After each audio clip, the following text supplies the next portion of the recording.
A black waitress faced mockery for her scars until a veteran spotted her unit tattoo.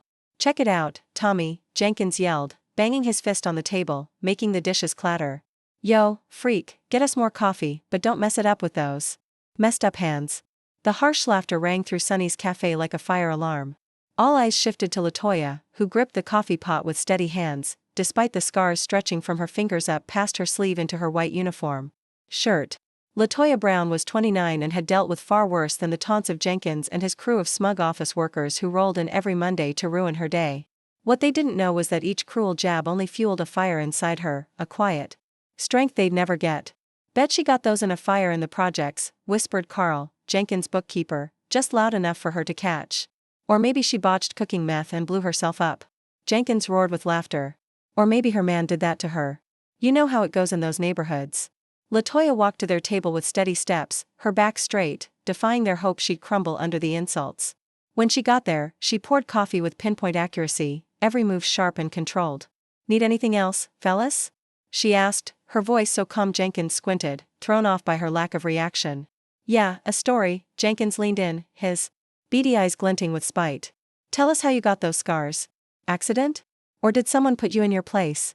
For a moment, something flickered in Latoya's eyes. Not fear. Not shame. It was the look of someone who'd faced death and told it to wait. But Jenkins was too caught up in his own nastiness to notice. "Duty," she said simply, turning to go. "What kind of duty leaves you looking like that?" Carl pressed, his tone dripping with scorn. "Strip club bouncer? Call girl?" "Careful," Latoya cut in, turning slowly to face Carl. Something in that one word made the air at the table heavier. "Some stories are too heavy to share." Jenkins laughed again, but it sounded strained. "Oh, the freak's trying to spook us? What are you gonna do, burn us like you got burned?" What they didn't see was that as they talked, Latoya was logging every face, every name dropped in their past chats, every detail they let slip during these weekly roast sessions. Her military-trained mind worked like a machine, filing it all away for a reason they couldn't even guess. Across the cafe, a man in his 50s watched, his gut twisting. Marcus Reed had walked in minutes ago, picking a back table for a quiet coffee on his road trip. But the verbal beatdown he was seeing made him sick. Something about Latoya's stance, her calm under fire, stirred an old memory in Marcus. There was a familiar steadiness, a quiet control only found in those who'd been in life-or-death situations. "If you're liking this tale, don't forget to give a shout-out," Latoya mumbled under her breath as she wiped a nearby table, her go-to phrase for keeping her cool. "'Cause you ain't seen what this freak can do yet." Under the harsh lights of a small Georgia cafe, while taking hits that would crush most, Latoya held a secret that could flip the script on those cocky suits. Sometimes, the people you underestimate most are the ones packing the biggest surprises. Jenkins wasn't happy with Latoya's vague answer. Her calm bugged him, threatening his need to feel bigger, and he couldn't stand it. "Duty," Jenkins mocked, voice thick with sarcasm. "What kind of duty, darling? 'Cause all I see is you slinging coffee and scrubbing tables. Not exactly dangerous work." Carl chuckled, egged on by his boss. Maybe she worked at a burger joint and got fried. Or a laundromat with chemicals. You know, jobs for folks like her. Latoya paused her cleaning, her moves slow and deliberate. When she turned to face them, Marcus Reed caught something the others missed. A slight shift in how she stood, like she was bracing for action. "Folks like me?" Latoya asked, voice still even but with an edge that made Jenkins pause for a beat. "You." "No," Jenkins pushed on, recovering fast. "People who work with their hands, grunt jobs, nothing that needs much brains."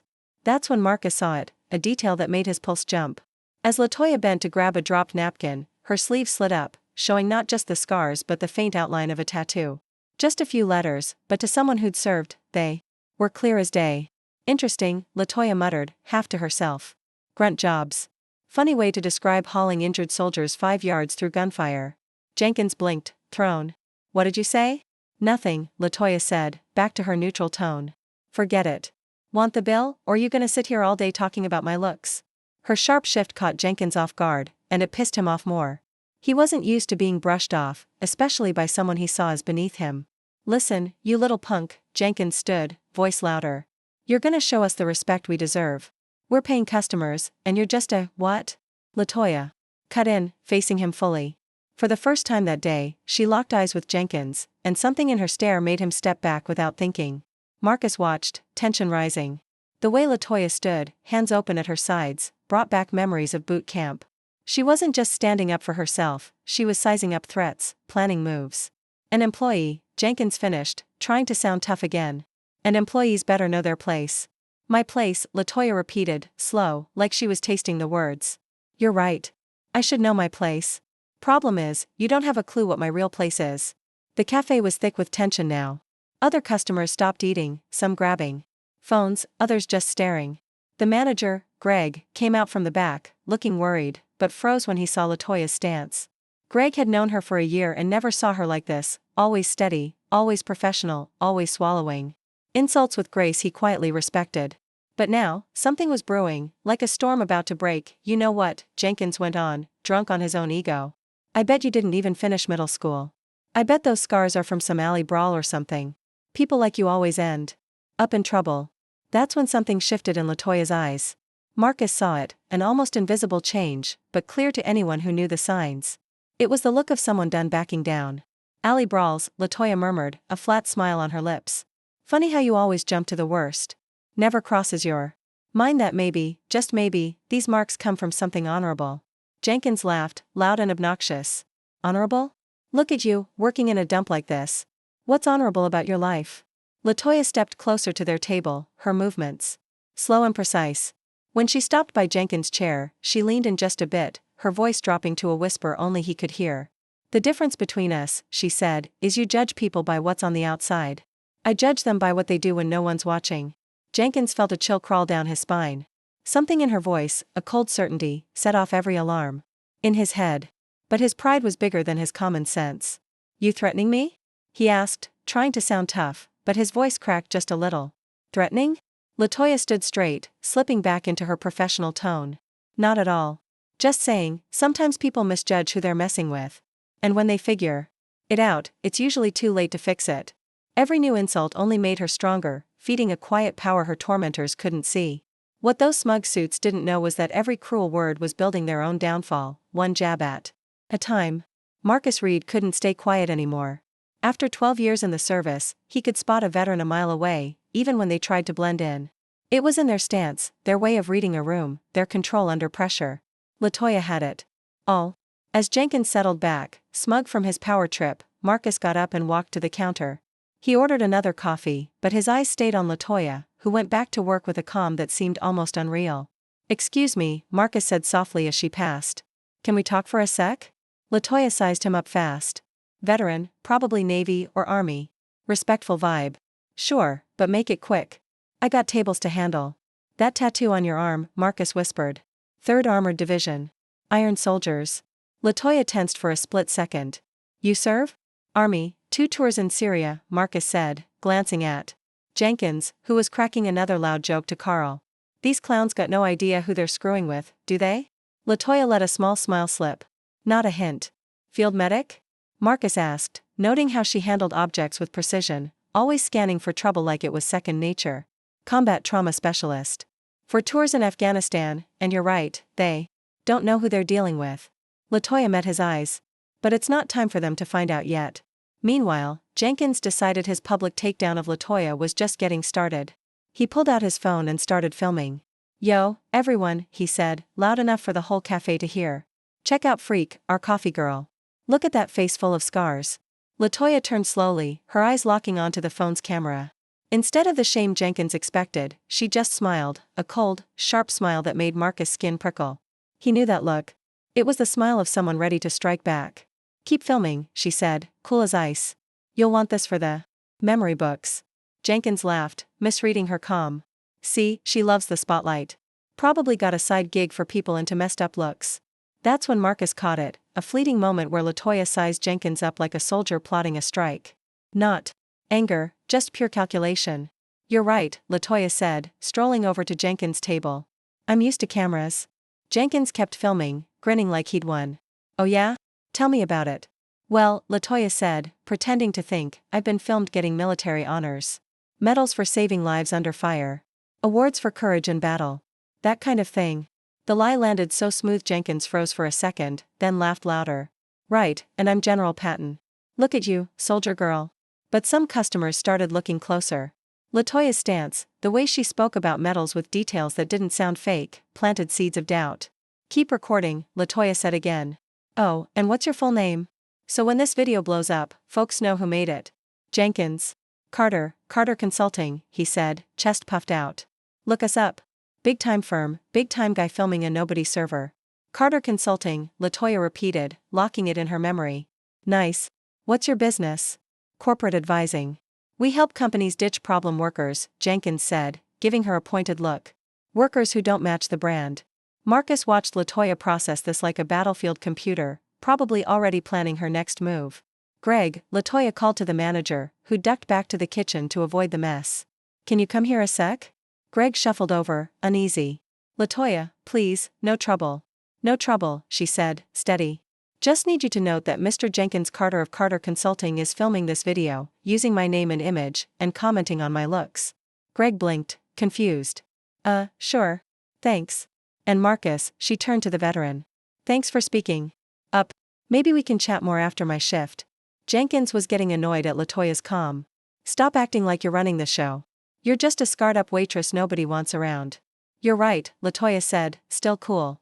I'm just a waitress, someone you think is invisible, harmless, someone who blends in while picking up everything. Something in her tone made Jenkins pause his recording. What do you mean, everything? Oh, you'd be shocked what an invisible person hears during your weekly business talks, month after month. Latoya smiled.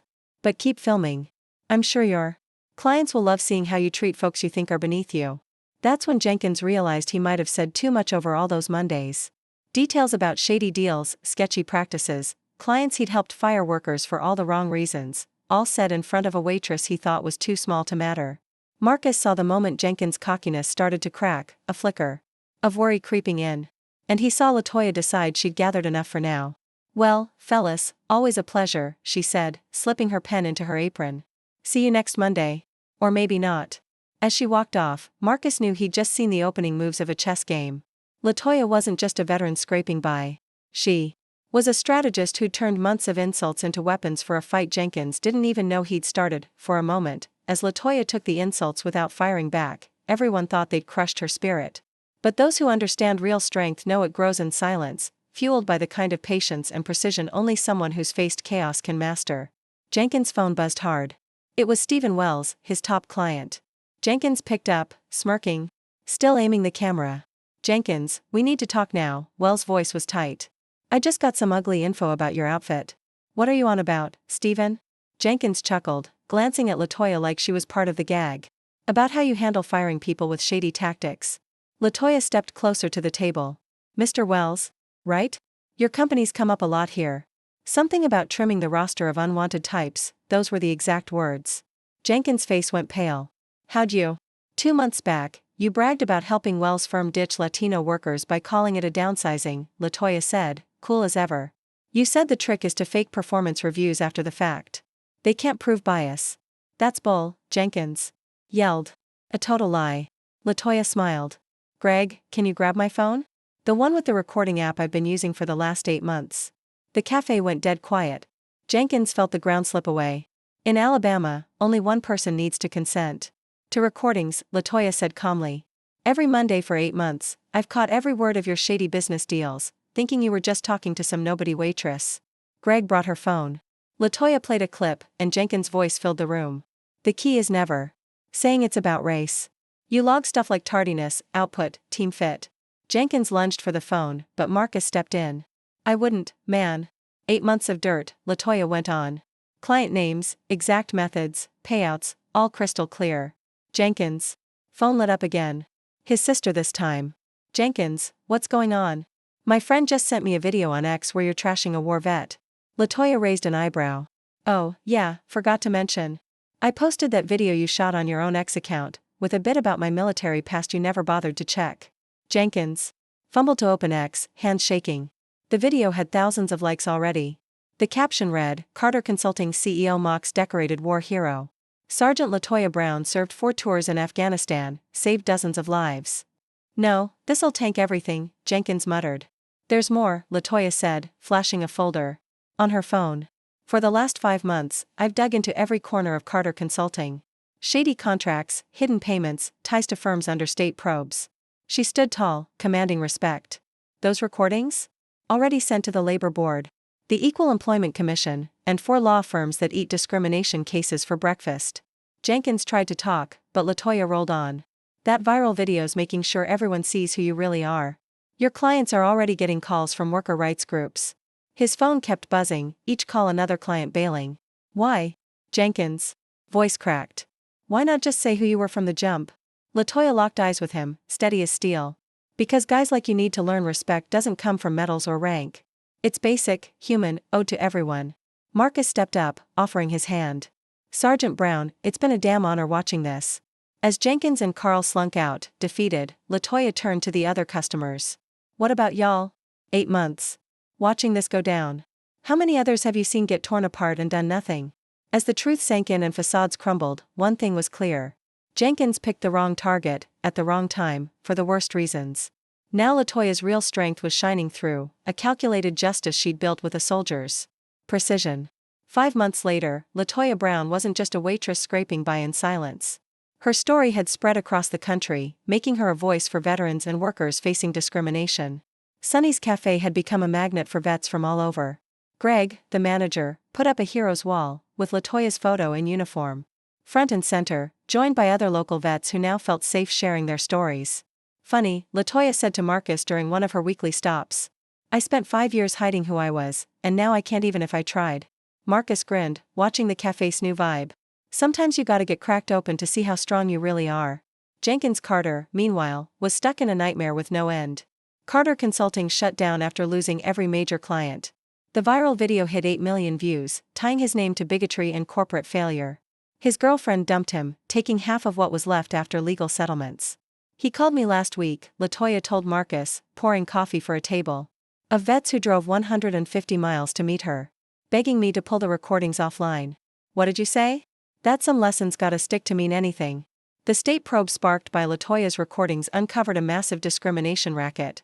9 companies tied to Carter Consulting faced lawsuits. Jenkins was spilling to the feds, hoping to cut his punishment. Carl, the bookkeeper, lost his license and was stocking shelves at a gas station across town. When folks recognized him from the video, he ducked behind the counter, carrying the shame his cruel words earned. What hit Latoya hardest was the community's shift. Customers who once ignored the abuse now greeted her warmly, some apologizing for staying silent. An old guy at the corner booth became her biggest fan, telling everyone about their local hero. You know what I've learned? Latoya said on a podcast about workers' rights. Respect shouldn't be earned with badges or titles. It's just human, period. Marcus had settled in town, starting a small nonprofit to help vets adjust to civilian life. He and Latoya teamed up, guiding former soldiers through the corporate maze. The irony, Marcus said one day, is Jenkins tried to break you to feel big, but he just showed the world how small he is. Latoya's story pushed new laws in 4 states, protecting vets from workplace bias. She spoke to state committees, her calm, powerful words ringing through government halls. Greg made her assistant manager, but she split her time between the cafe and consulting for firms looking to fix their diversity policies. Funnily enough, many were old Carter Consulting clients, scrambling to clean up their image. The best revenge, Latoya said at a vets conference, isn't tearing down those who hurt you. It's building something bigger than they could ever dream. With so much class they're forced to respect what they tried to crush. Jenkins, now a shadow of his former self, occasionally drifted through town, driving a beat-up sedan instead of the flashy SUV he used to show off. On one visit, he stopped at Sonny's Cafe, not to stir trouble, but in a weak attempt to talk to Latoya about forgiveness and fresh starts. Latoya greeted him with the same steady professionalism she'd always shown, pouring his coffee and taking his order without a flicker of emotion. When he tried to apologize again, she cut him off. Mr. Carter, what went down wasn't a mix-up. It was a clear look at who you are, and who I am. The change was undeniable. The woman who once took insults in silence was now sought out by businesses, schools, and state agencies to share her story of grit and justice. Her scars, once mocked, were now badges of courage, inspiring thousands. If this story of strength and fairness hits you, Latoya said in her latest radio interview, know that we all get to choose how we handle wrong. We can let it crush us, or we can use it to rewrite our own path. The takeaway was sharp. Jenkins tried to tear Latoya down, but he ended up ruining himself. Latoya learned that real revenge isn't about hitting back. It's about rising so high your enemies can't even dream of touching you, with a dignity that forces them to face their own flaws. Latoya's life had transformed completely. She wasn't just a waitress anymore, she was a beacon for veterans and anyone who'd been unfairly treated. Sunny's Cafe had turned into a hub, not just for locals but for people driving hundreds of miles to hear her story or share their own. Greg, the manager, had expanded the Heroes Wall, adding photos and stories from veterans across the state. Latoya's picture, in her crisp uniform, stood proud at the center, a quiet reminder of what resilience looks like. "I hid who I was for 6 years," Latoya told Marcus over coffee one afternoon. "Now, I couldn't hide it if I wanted to." Marcus nodded, watching a group of young vets at a nearby table swap stories. "Sometimes, it takes getting pushed to the edge to find out what you're really made of." Jenkins Carter's world, on the other hand, had collapsed. Carter Consulting was gone, its name poisoned after the viral video hit 12 million views. Jenkins' face was now a symbol of arrogance and failure. His ex-girlfriend had moved on, taking most of what was left after the lawsuits drained him dry. "He called me again yesterday," Latoya said to Marcus, wiping down a counter while a family of 4 thanked her for her service. "Still begging me to delete the recordings. Said he's sorry, wants a second chance." "What did you tell him?" Marcus asked. "That some consequences stick for a reason." The investigation Latoya sparked had blown up, exposing a web of dirty practices. 11 companies linked to Carter Consulting were now tangled in legal battles over discriminatory firings. Jenkins was cutting deals with prosecutors, trying to save himself, while Carl, the bookkeeper, was stuck ringing up snacks at a corner store. Every time someone clocked him from the video, he'd slink to the back, weighed down by his own words. The community around Sunny's Cafe had changed too. Regulars who once turned a blind eye to Jenkins' cruelty now made a point to greet Latoya with respect. Some even apologized for staying quiet too long. An elderly woman who always took the window seat had become her loudest supporter, telling anyone who'd listen about the town's hero. "You know what I figured out?" Latoya said during a speech at a national veterans conference. "Respect shouldn't be something you fight for with medals or titles. It's owed to everyone, no question."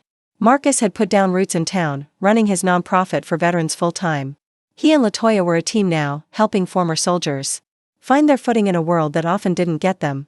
"The funny thing," Marcus said during one of their late-night planning sessions, "is Jenkins thought he was flexing power by picking on you, but he just showed everyone how weak he really is." Latoya's fight had ripple effects. 5 states had passed new laws protecting workers, especially veterans, from workplace bias, thanks to her story. She'd spoken at state hearings, her steady voice carrying weight in rooms full of lawmakers. Greg promoted her to co-manager, but she balanced that with her new role consulting for companies desperate to clean up their act. Many were former Carter Consulting clients, scrambling to fix their reputations. "The best revenge," Latoya told a crowd at a workers' rights summit, "isn't about burning down those who wronged you. It's about building something so big and so right that they're forced to see what they tried to break." Jenkins still showed up in town now and then, looking more defeated each time. On his last visit to the cafe, he tried one more time to plead his case. Latoya listened, serving him coffee with the same calm she'd always had. When he pushed for forgiveness, she looked him dead in the eye. "Mr. Carter, you didn't just misjudge me. You showed the world who you are. That's not my burden to fix." Her words were final, and he left without another word, the weight of his choices clear in his slumped shoulders. Latoya's scars, once a target of cruelty, were now a symbol of survival and strength.